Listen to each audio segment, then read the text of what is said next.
Okay, so we're diving into The Body Keeps the Score by Bessel Kolk. Yeah. And you guys have been sending in some really, really interesting excerpts from the book. Definitely. Powerful stuff. It is. And, it's a book that's been making waves for a while for good reason, right? It really gets into how trauma impacts us. It does. Way beyond just bad memories. Right. Way beyond just remembering something bad happened. Right. It gets into, how our bodies are actually holding on to these experiences. Yeah. And I think we've all had moments where we kind of react. Oh, totally. In a way that feels a little out of proportion to what's actually happening. Yeah. Like, why am I so upset about this little thing? Yeah, exactly. And is it could it be that our bodies are remembering something? Yeah. That our minds have kind of moved on from? It's like a disconnect between our thinking brain and our feeling body. Yes. And Kolk really gets into that. Yeah. He calls it, the body literally keeps the score. So it's not just about, mentally recalling an event.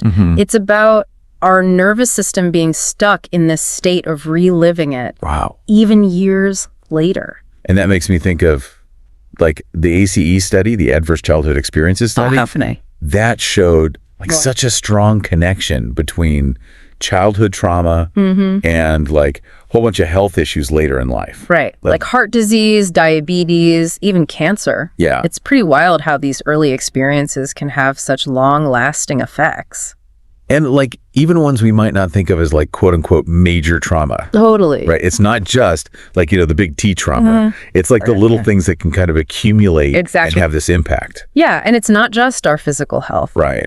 Kolk also talks about how trauma affects our brains. Right. The fight or flight response. Yeah. When we experience trauma, the parts of our brain that are responsible for that survival mode, they get triggered and sometimes they stay activated. Oh, wow. Even when we're not in danger anymore. So we're kind of walking around with this heightened sense of threat. Right. Exactly. Even when it's not really there. Yeah, like a constant feeling of being on edge, like something bad is about to happen. But how does that actually play out though? Okay, so imagine your brain has two key players. Okay. There's the amygdala, which is this super sensitive smoke detector. Okay. It's constantly scanning for danger. Always on. And then you have the medial prefrontal cortex, or MPFC. It's the watchtower, trying to make sense of things and calm things down. Okay. But in a traumatized brain, the smoke detector is going off all the time. So even when there's no fire. Exactly. Okay. And because the watchtower is struggling to keep up, we end up with those overreactions. Right. The difficulty controlling emotions, that feeling of always being on edge. Oh, I see. So it's like a feedback loop almost. Yeah, totally. Right. The body remembers the trauma, triggers that alarm system in the brain. Yep. And then the brain keeps the body on high alert. It's a vicious cycle. That's intense. And so what do we do about that? Well, sometimes to cope with that overwhelming sense of threat, the brain does this thing called dissociation. Okay. It's kind of mentally checking out. Wow. To survive those overwhelming emotions. So it's a protection mechanism. In a way, yeah. But doesn't that also make it harder to actually process the trauma and move on? That's the paradox of dissociation. It's helpful in the moment, but it can lead to challenges later on. Like what? Feeling disconnected from yourself, from others, from the present moment. Right, because you're not really fully there. Yeah. Wow. So Kolk, he describes it as having different parts of yourself, almost like internal characters. Yeah, different parts of you are holding on to different pieces of the trauma. And is that where IFS therapy comes in? That's exactly. We gotta dive into that more. Absolutely. But first, a quick break. Sounds good. So, one thing that really struck me about Kolk's approach to healing is that it's not just about talking about the trauma. Yeah, it's you can't just talk it away. Right. He explores all these different ways to address the body and the mind in a more holistic way. Yeah, I mean, sometimes it feels like words just aren't enough. Exactly. To express the depth of what we've been through. It's there's this disconnect between the feeling part of our brains and the language part. Yes, totally. And he actually references Helen Keller, who described language as a gateway to selfhood. But he also acknowledges that words can sometimes fall short when it comes to trauma. Right. So if talking isn't always enough, what are some of these other pathways to healing? Well, one approach that's gaining a lot of traction is EMDR. Oh, yeah. Eye movement desensitization and reprocessing. Way. I've heard of it, but I'm not really sure how it works. So basically, EMDR uses bilateral stimulation, like eye movements, taps, or sounds, to help the brain reprocess traumatic memories, but in a way that's less overwhelming and more integrated. So it's helping the brain make sense of those fragmented memories and sensations. Exactly. Yeah. It's kind of like guiding the brain to create a more coherent narrative of the experience. Like editing a film to make it less jarring. That's a great analogy. Okay. And the research on EMDR is really promising. Oh, yeah. Yeah, studies have shown it's highly effective in treating PTSD symptoms. Wow. Even more so than some medications. So it's not just managing the symptoms, it's like actually helping people process the trauma. Yes, exactly. That's incredible. Yeah, and it's not just high-tech stuff. Right. Kolk also talks about more ancient practices. Like yoga? Yeah, yoga, meditation. So how can something like stretching and breathing really help with something as complex as trauma? Well, the research on yoga and trauma is growing. And it seems that the mindful movements and the focused breathing in yoga can help regulate the nervous system. It can help bring that fight or flight response back down to baseline. So it's not just about relaxation. No. Like retraining the body and mind to feel safe. Exactly. It's about reclaiming that connection between the body and mind. You know, he tells this story about Annie, who found yoga terrifying at first. Really? Yeah, it was like her body was resisting. Wow. But eventually she found it incredibly healing. It makes sense though, right? Yeah. Like if your body's been a place of fear or pain, the idea of connecting with it more deeply could be really challenging. And that's why it's so important to approach these practices with a sense of safety and self-compassion. Yeah, for sure. It's not about pushing ourselves to the limit. Right. It's about gently inviting the body back into a state of ease and regulation. Yeah. And you know, that makes me think about IES therapy. Oh, yeah. Internal family system. Which we talked about a little bit earlier. Yeah, it's a fascinating model. Right. It sees the psyche as being made up of these different parts. Each with its own role and perspective. Yeah, and I think what's so helpful about IFS is that it helps us understand those inner conflicts. Right. You know, the contradictions we all experience. Instead of seeing them as flaws, we learn to appreciate them as different aspects of ourselves that develop to protect us. So it's not about silencing those parts or getting rid of them. No. It's about learning to listen to them. Exactly. Understand their purpose. Yeah. Integrate them. Integrate them into a more cohesive sense of self. Right. You know, for example, someone who grew up in a chaotic or abusive environment might have a manager part that's always trying to control everything. To avoid that chaos. Exactly, yeah. Makes sense. And this might show up as being a workaholic. Or a perfectionist. Wow. But underneath it all is this desire for safety and stability. And that's where the self comes in, right? Right. That core of wisdom and compassion within IFS. Yeah, it's about accessing that deeper sense of self that can hold and integrate those different parts with understanding. It's beautiful, really. It is, yeah. It's like creating internal harmony instead of fighting this internal battle. I love that. Yeah, and it makes me wonder about other approaches that work directly with the brain.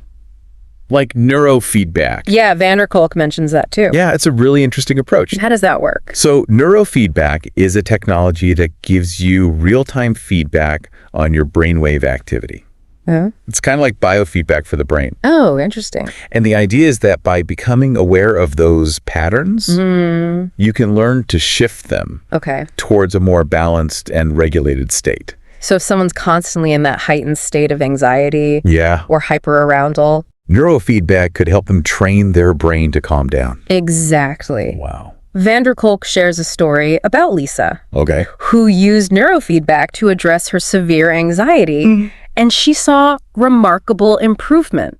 So it's like rewiring the brain. Yeah. To break free from those trauma-induced patterns. It's really quite amazing. It seems like there's a real shift happening in how we understand and treat trauma. Yeah. It's not just about talking about the past. Right. It's about addressing the body, the nervous system, the brain. Yeah, all of it. In this more holistic way. Exactly. And that opens up so many possibilities, right? It does. For healing and transformation. And you know, Kolk even explores the power of theater in his book. Theater? Yeah. That's interesting. Right. I wouldn't have immediately connected theater with trauma healing? Well, think about what theater involves. Okay. It's about stepping outside of yourself, Uh-huh. trying on different roles, Right. expressing emotions in a safe environment.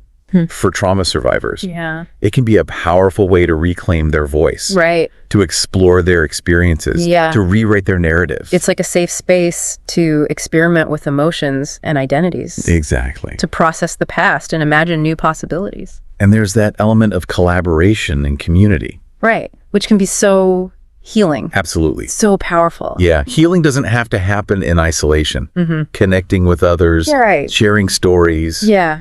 creating something beautiful together. It's so important. It is. And that kind of brings us to a bigger question. Okay. How do we address trauma on a collective level? That's a big one. Right.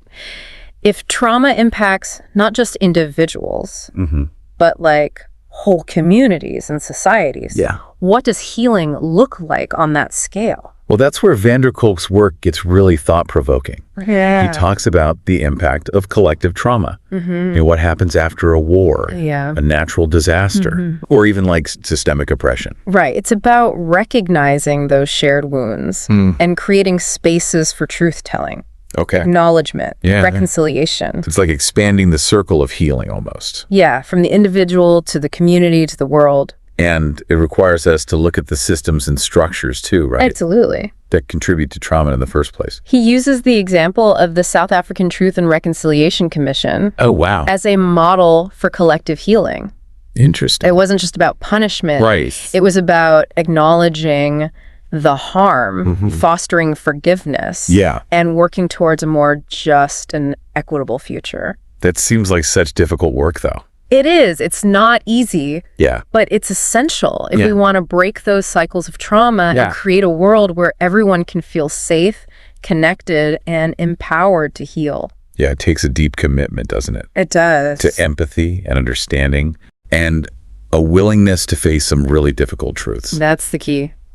It's been quite a journey with this deep dive into The Body Keeps the Score, Yeah, for sure. exploring all these different aspects of how trauma can impact us. Definitely. And also these different pathways to healing.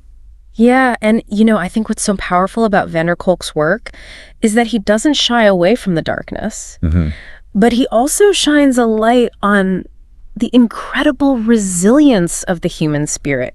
Yeah. And the transformative power of healing. And I think, one thing that I keep coming back to is this idea of agency. Oh, yeah. Trauma so often robs people of their sense of control. But a lot of these approaches that we've been talking about seem to be about like reclaiming that agency. Right. Whether it's through understanding those internal parts or, retraining our nervous systems or finding creative expression. It's about remembering that we have choices. Yeah. We have tools. We have the capacity to heal. So as we kind of wrap up this deep dive, I'm curious, what stands out to you the most from all of this? What really resonates with me is the interconnectedness of it all. Yeah. Trauma affects us on so many levels, Right. from our brains and bodies to our relationships and community. Everyone's connected. Yeah, and that also means that healing can happen on all those levels too. That's a good point. And it makes me think about like our responsibility to each other, Oh, absolutely. right? If we understand how trauma can have these ripple effects, Yeah. we can also become more aware of how our actions, big and small, might be impacting others. Right, and that's how we start to create a more trauma-informed world. Yeah. It's about cultivating empathy and compassion, a willingness to really listen to each other's stories. It's a journey, isn't it? Yeah. Not a destination. It is, yeah. And maybe the most important thing is to just keep learning, keep exploring. Keep reaching out for connection and support. And, healing isn't always linear. Right. There are going to be ups and downs, twists and turns along the way. For sure. But even in those moments of struggle, there's strength to be found in simply acknowledging, like, I'm still here, I'm still trying, and I'm still worthy of healing.